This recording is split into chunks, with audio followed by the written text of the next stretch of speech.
ఒక కామెంట్ వచ్చింది, నువ్వు స్ట్రీట్ ఫైట్ ఆడు అని చెప్తున్నావు, నీ వీడియోస్ చూసి వాళ్ళు స్ట్రీట్ ఫైట్ చేస్తే వాళ్ళు పోలీస్ స్టేషన్ కి పోవాలి కదా, అప్పుడు నువ్వు కేసు డీల్ చేస్తావా?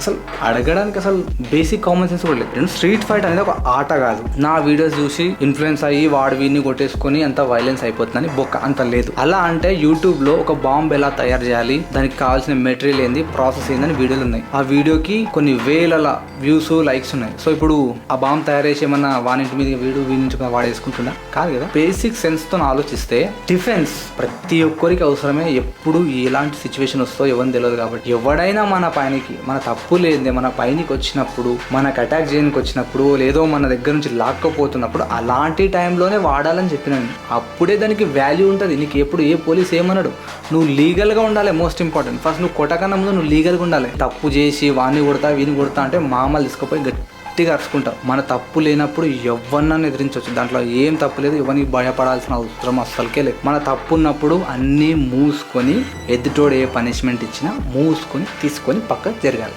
అంతే. స్ట్రీట్ ఫైట్లో మీరు నేర్చుకోవాల్సింది మైండ్ సెట్. నేను ఎప్పుడైనా సరే ఏ వీడియోలో అయినా సరే నేను మీ పని పాట బంద్ చేసి వాడిని కొట్టండి, వీడిని కొట్టండి, వాడిని గెలకండి, వీడిని గెలకండి అని ఏ వీడియోలో చెప్పకూడదని. ఎందుకంటే టైం విలువ, ఎనర్జీ విలువ నాకు బాగా తెలుసు. వాటిని బాగా వాడుకుంటే మన లైఫ్ బాగా బెటర్ అవుతుంది, లేకపోతే కూర్చిపోతాం అనే విషయం కూడా నాకు తెలుసు.